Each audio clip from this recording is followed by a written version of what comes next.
Ad Astra Abyssosk. Welcome to the Adventurers Guild.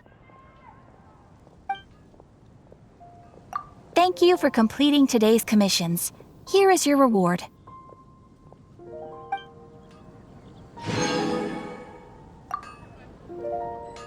Ad Astra Abyssosk. Welcome to the Adventurers Guild.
Meow.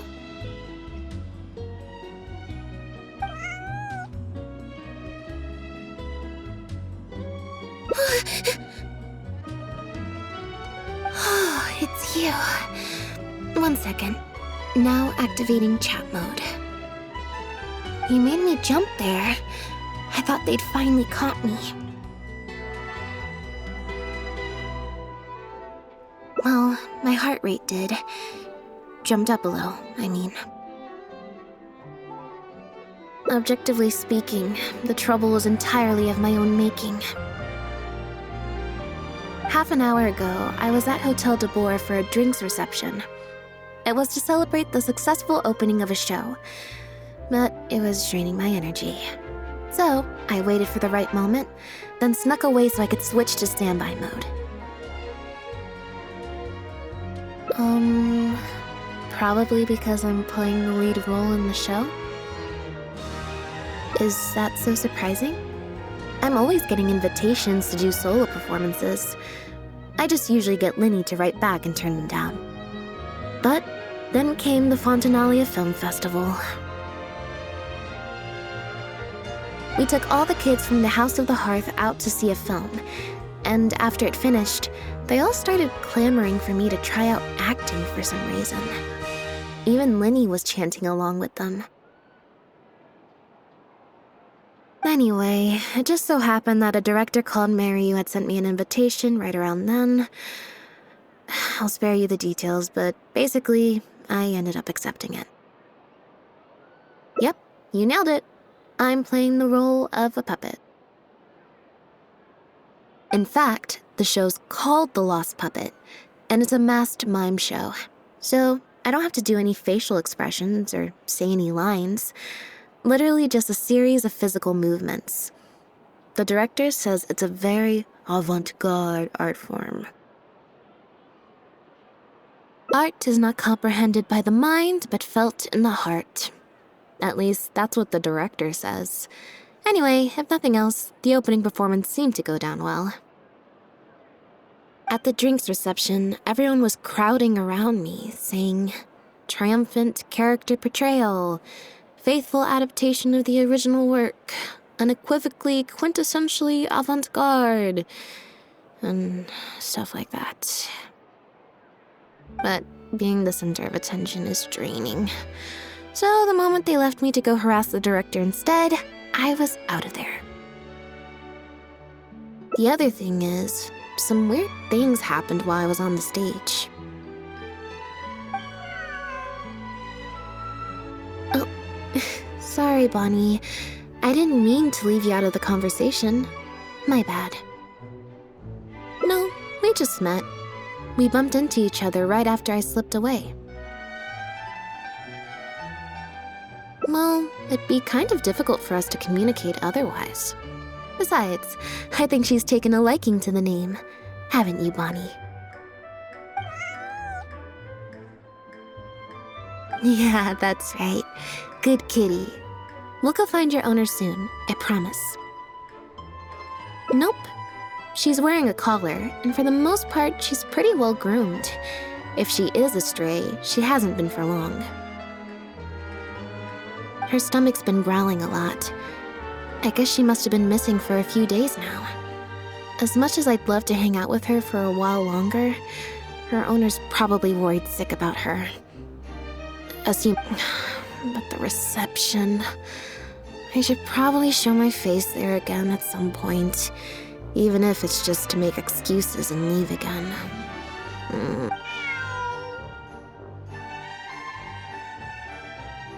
Well, I just find it exhausting, thinking through all the different ramifications of different choices and so on. That's more Lenny's area than mine. So, unless it's something really important, I usually just leave the decision-making to him. It's fine. He got Ferminate to make me a little something for just this situation. Poof! A phaetometer. It looks pretty over the top, I know, but it's essentially just a box of cards. He kept the design simple, so it'd be harder to break. The way it works is, I pick a card at random, then look at the number on the card. Well, for example, if the number on the card is 5 or higher, I help Bonnie find her owner. If it's less than 5, I go back to the reception. I just have to believe in the bond between me and my cards, and my fate will reveal itself to me in numerical form. At least...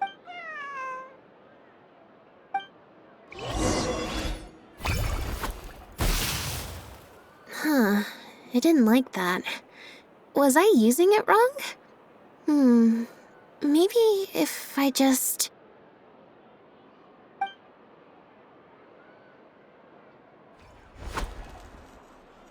Clearly, there's some design flaws to iron out. I'll have to let Fremine know. Let's see, which card did I get? 4.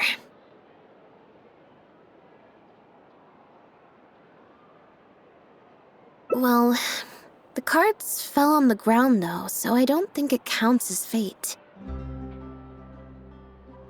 If you want to get the right answer, you have to let fate decide. Also something Linny said.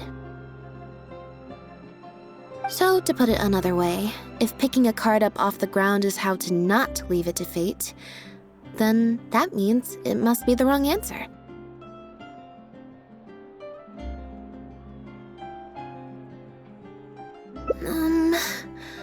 Or... why don't you pick a card? Since I ran into you here, that means... our fates are, like, interfering with each other. Thank you. This one is final, I promise. Here, take the fatometer. If it's 5 or above, that means fate successfully changed. Anything lower than 5 is a fail. Also, if you have your own thoughts about what I should do, feel free to share it. Now that I've got a good problem solver here to help, I don't need to run every little thing by fate.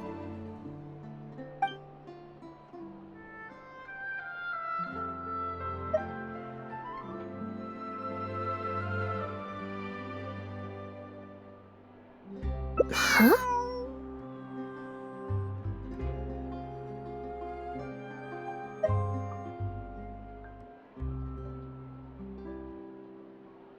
What you're saying is, since nobody's come looking, I can just keep hanging out with Bonnie for a bit longer?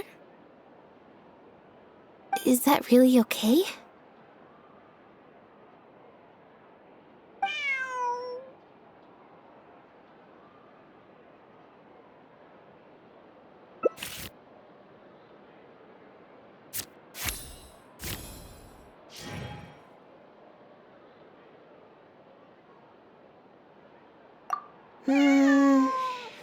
Maybe not. As much as I don't want to, I really should be getting back. Besides, if someone does come looking for me or Bonnie and finds me just chilling out with a cat, well, I feel like I'd have a lot of explaining to do.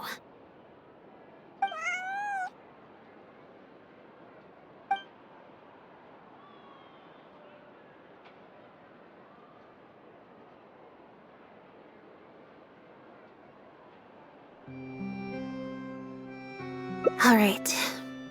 Then let's see where fate will lead me.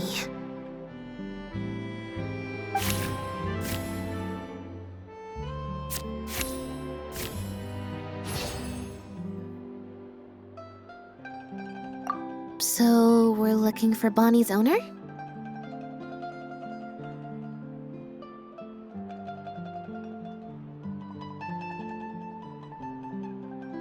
There's 20 cards in total, numbered 1 to 20.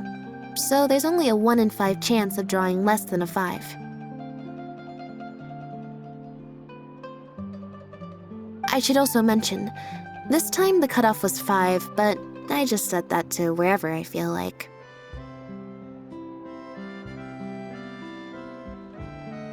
To put it in perspective, I said I'd only do the show if I drew a 1. Fate can be pretty sneaky sometimes.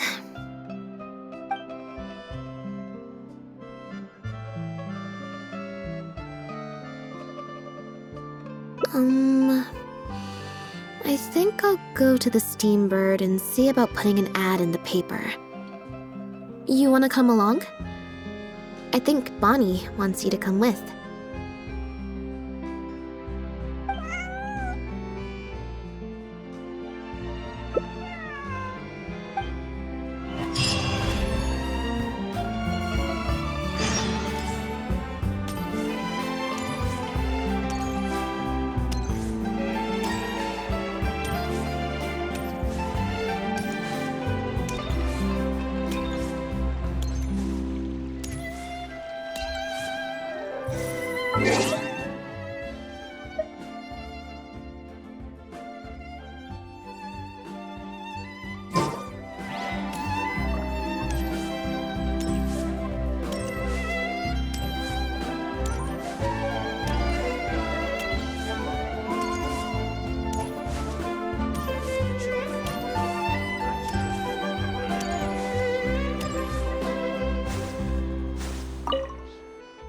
Every stupendous day starts with a steambird. Oh, hi. I don't think so. Have you picked up a stray? Yep. If there's no commission to follow up on, could we post a notice about the missing cat instead? Why, of course. What a kind thing to do. Just fill out the form.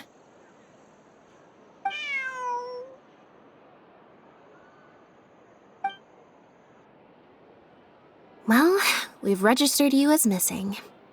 You can stay at my place until your owner finds you.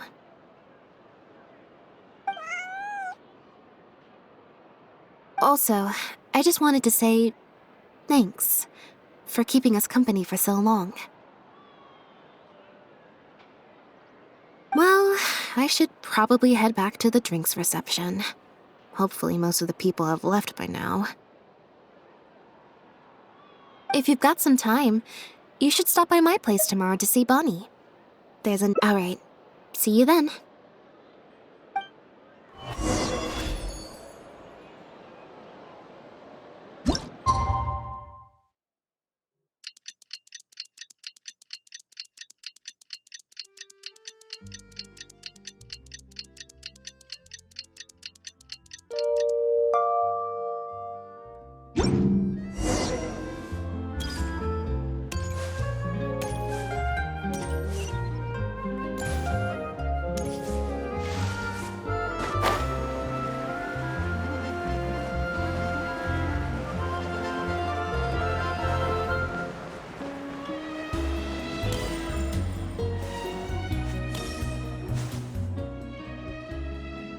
I believe this cat belongs to me.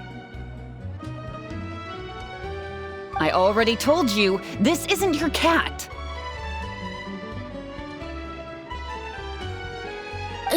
Just take a breather, you two.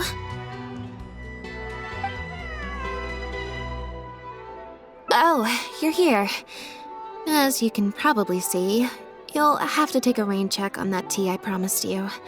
At least for now. This is my friend's cat. He's preoccupied with some important business, so I came to retrieve her in his stead. No, it's far more likely this cat escaped from the Humane Society.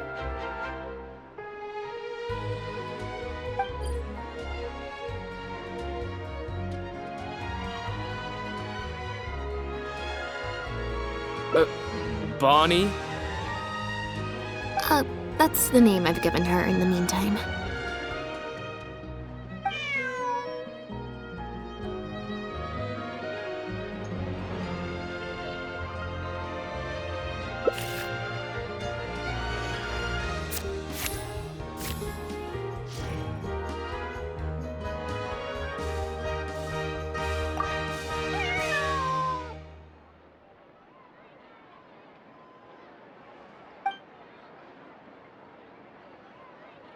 Well, this complicates things.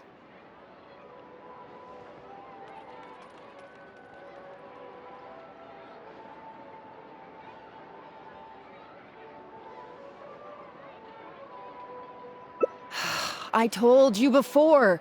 This is my friend's cat. It's normal for her not to trust me. Listen, I'm the director of the Humane Society, okay?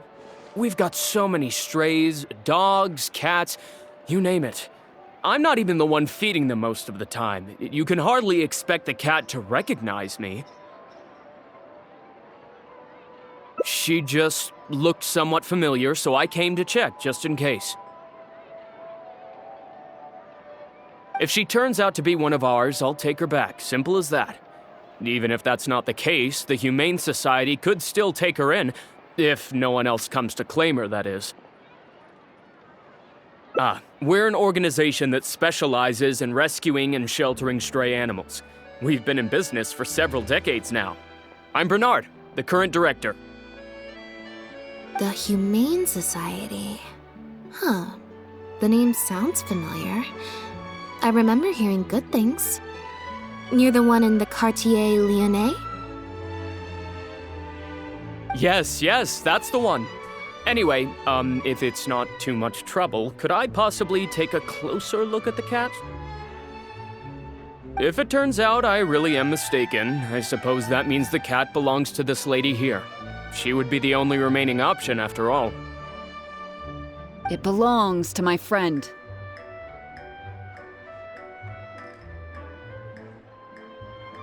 Go on, Bunny.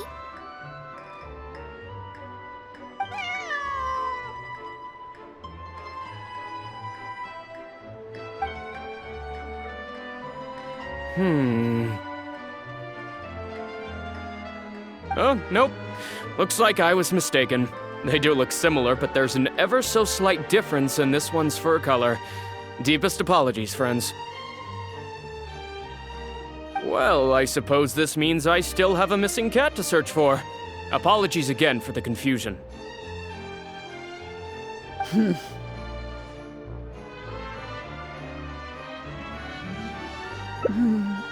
Oh, yes, exactly. Wait a second. You lied earlier, didn't you?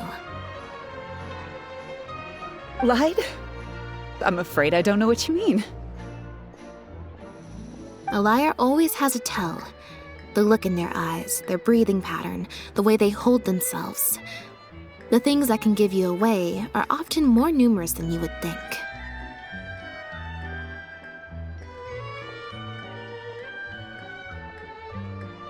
What are you talking about? The way I see it, you're conflating baseless conjecture with fact. Normally, when someone is called out, their breathing speeds up as they begin to panic. But your breathing pattern hasn't changed one bit.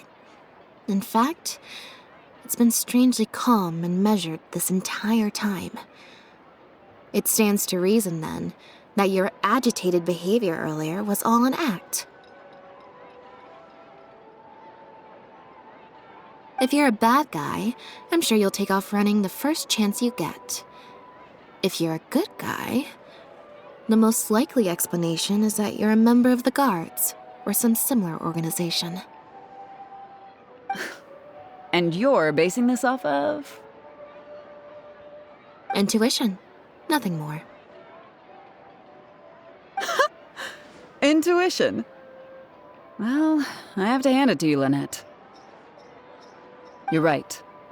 I'm a member of the Guards. The name's Elodie. I'm currently investigating a cross-border smuggling case. This cat here, Bonnie was her name? Well, her owner is one of the prime suspects of our investigation. A couple of days ago, our suspect got wind that we were on his tail and fled. That's most likely how he got separated from the cat. I just so happened to stumble upon your notice in the Steambird, so I decided to see if he'd come back for her. But it looks like I overestimated him. The impact of this case has been huge. The Marechaussee Phantom, the Guards, and the Special Patrol have all launched investigations. If there was even the slightest chance that he would show himself, I had to follow up on the lead. A new kind of illegal drug. Imitation synth. We confiscated all the synth on the market, but addiction isn't something that goes away overnight. Even without substances on the market, people are still looking for a way to get their next fix. And criminals are all too eager to capitalize on that addiction. That was the impetus for imitation synth. Needless to say, a small-scale market opened up very quickly. After the original synth debacle, we put several measures into place to prevent similar incidents from occurring. The perpetrators got smart, though, and shifted their sales overseas before those measures could kick in. That's when the imitation synth smuggling began. We only recently got word of the presence of imitation synth overseas. We managed to track down evidence of some early transactions. What we were able to find out, however, hasn't proven that useful given the amount of time that has passed. The Marechaussee Phantom launched an investigation to track down every person in Fontaine capable of producing a drug like that. That's how we learned about Bonnie's owner. He's a researcher at the Fontaine Research Institute. His name is Pierre. Pierre Lafayette, to be exact. Lefebvre.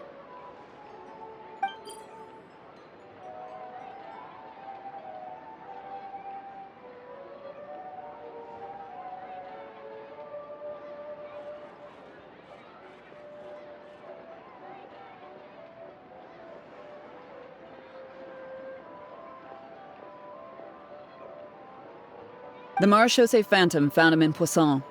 In addition to the cat, he also had a pendant with him.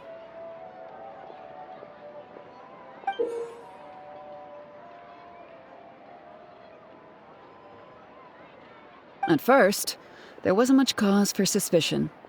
A search of his house didn't reveal much to go off of either. The Marechaussee Phantom very nearly left it at that.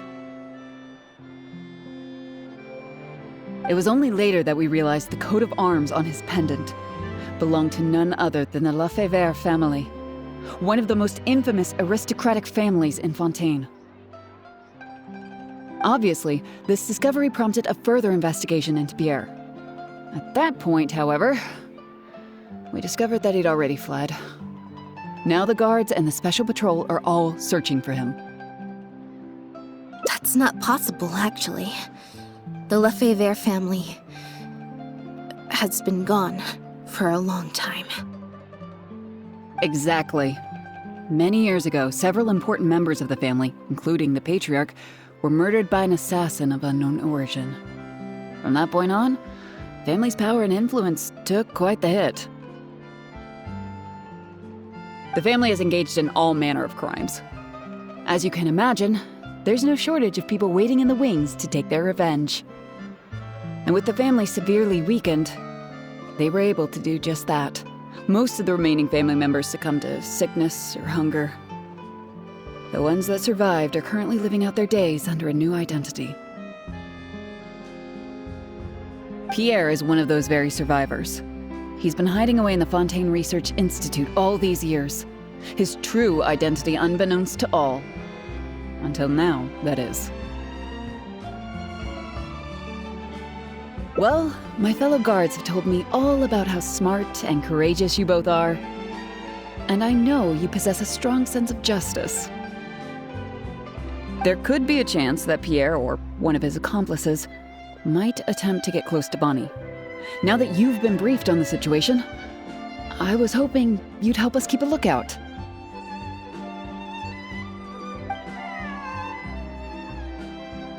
If I take Bonnie back to the guards with me, there's no way Pierre will try and come for her.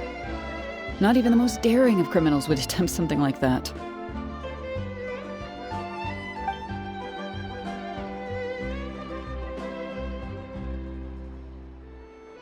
I have to admit, I'm not holding out too much hope that Pierre will come back for her. But if there's even the slightest chance, then it's worth a shot. Well, I've got some other leads to follow up on. If Pierre does appear, please contact me right away.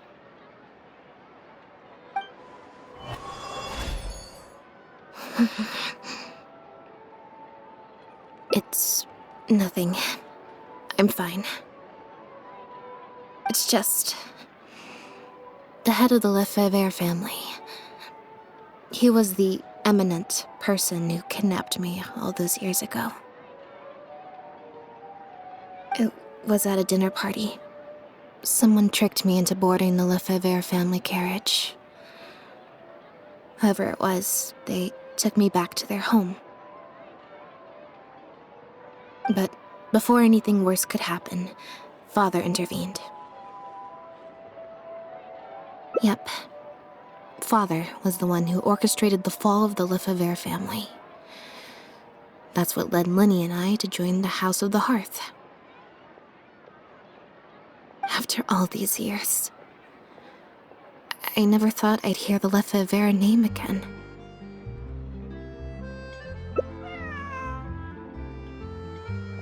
Don't worry about me. I wasn't feeling sorry for myself.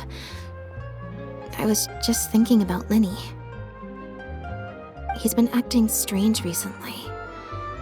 He avoids me for days on end, consumes himself with some secret investigation, and then out of the blue pushes me to do that acting job.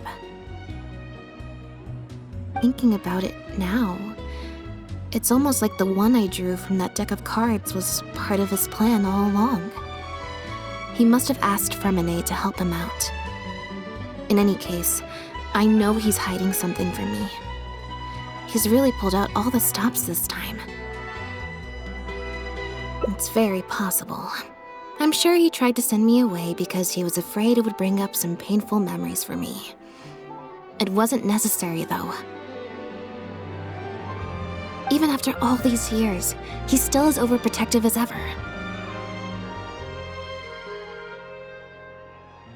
You'll have to help me teach him a lesson if we run into him along the way. Yep. I want to head to the Fontaine Research Institute to learn more information about Pierre. Just let me activate search mode and then we'll head out. Who knows? Maybe we'll run into Linny along the way. A little bit of both, perhaps. For the most part, though, I just have the sense that something's not right. Something isn't adding up about Pierre's story.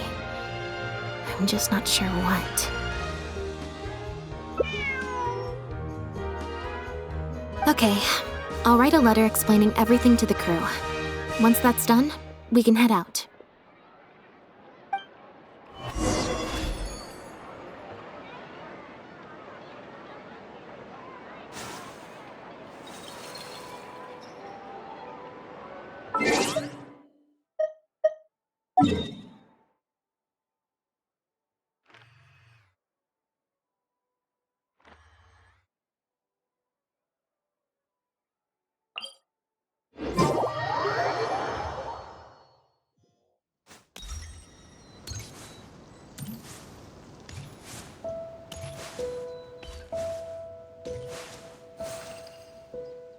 Lynette, you're, not at rehearsal?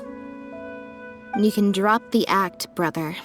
In fact, I don't think either of us will have a need for acting anytime soon. You should know better than to try and keep something from me. You've never been able to do that, even when we were kids.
And that's why I tried to distract you with the masked mime show.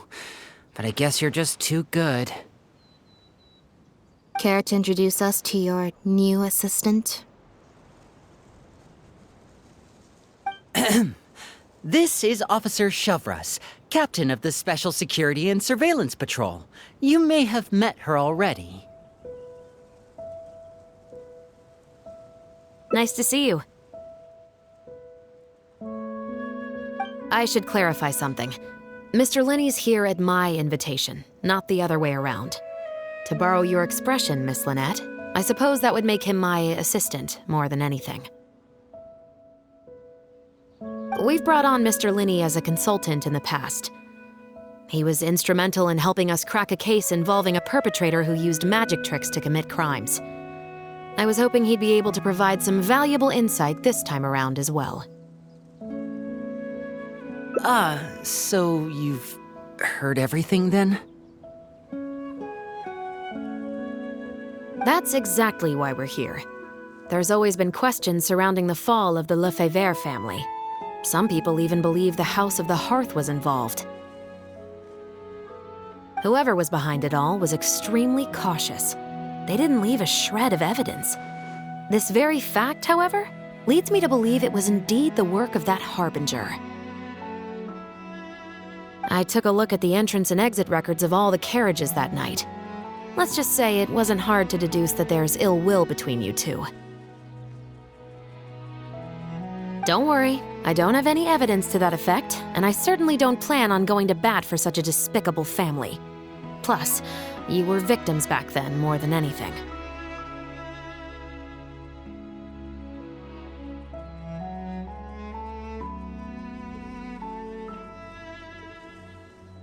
I sought Mr. Linney's help with the smuggling case. Nothing more. The way I look at it, it's a collaboration between us as people, not the organizations we represent. Besides, by working together, we can expose the truth as quickly as possible.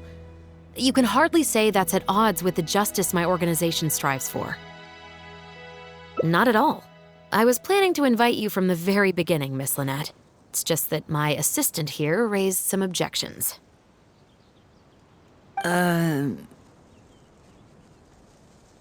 Linny, I'm not the same person I was back then.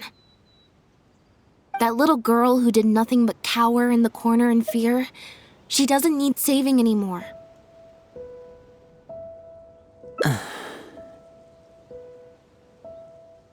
I'm sorry, Lynette. You're right. I let my concerns get the better of me. Oh, and the next time you want to distract me, you should try a different approach. Who's this? You pick up a stray while I was gone? It's a bit complicated. I'll explain later. Anyway, her name's Bonnie. Well, if there are no objections, then I suppose the only thing left to say is, Lynette, Traveler, welcome to the team.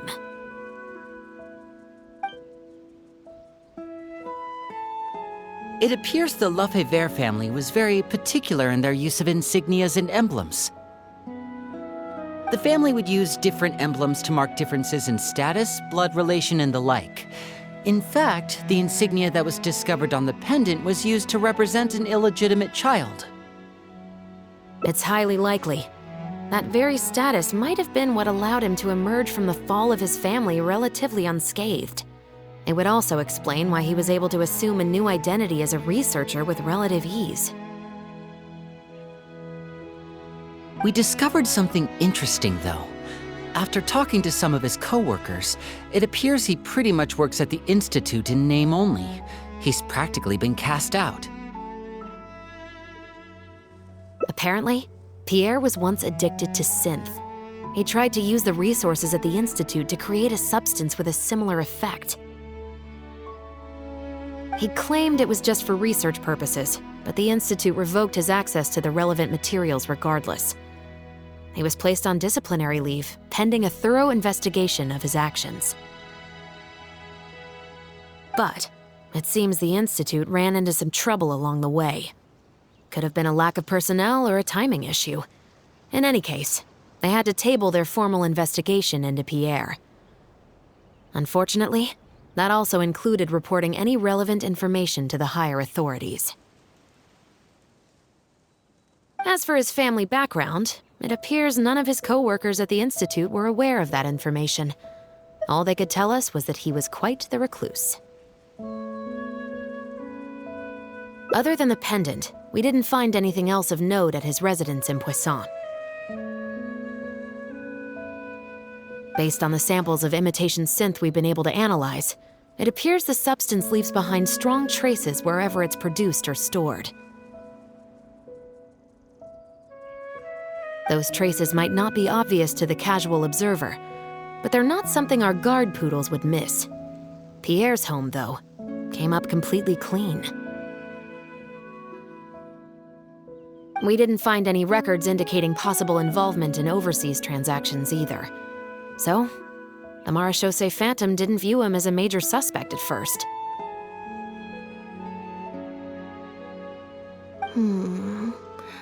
Maybe he had a separate, dedicated area where he made the imitation synth. Well, his neighbors did say he was often gone for long stretches of time. You would think with him out and about so much, people would have spotted him around Poisson, but residents said they barely ever saw him in town. If his reclusive nature was just a matter of keeping a low profile, I guess it would make sense for him to have a secret base to carry out his business. After he disappeared, the guards conducted a thorough search of Poisson, but they didn't come across any suspicious locations. Poisson. You know Hotel de Boer, where I first found Bonnie? To get there from Poisson, you have to cross a stretch of ocean. It's not somewhere a cat could just wander off on its own. A cat? You mean...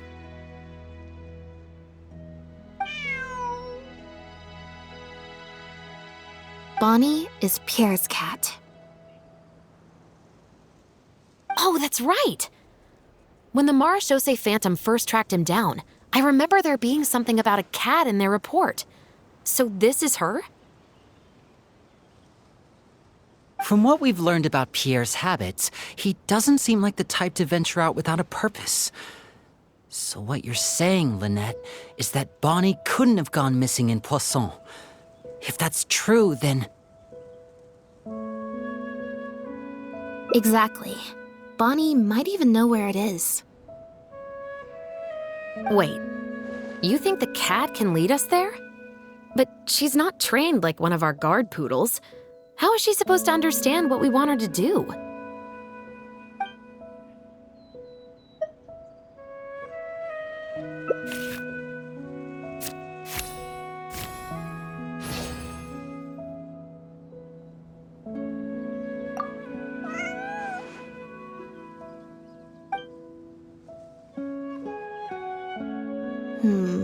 Near the coast, the beach, and beneath the cliffs.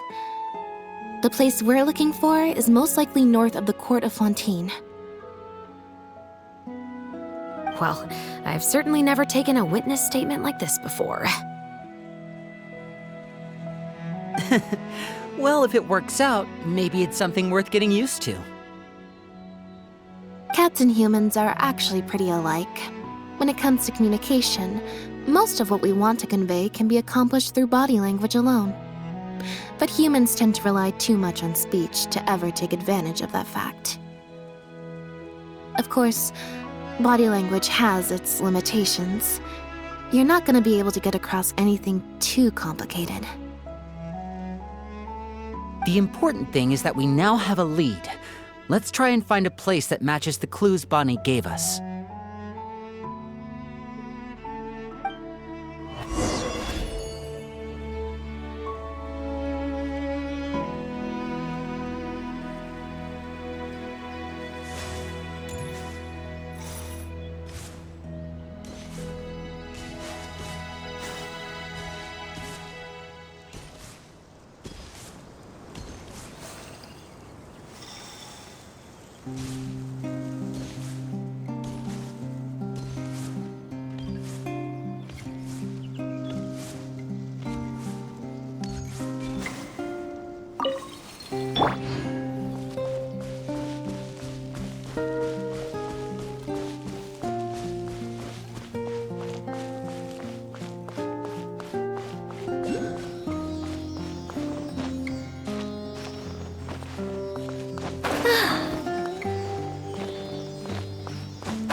I think not.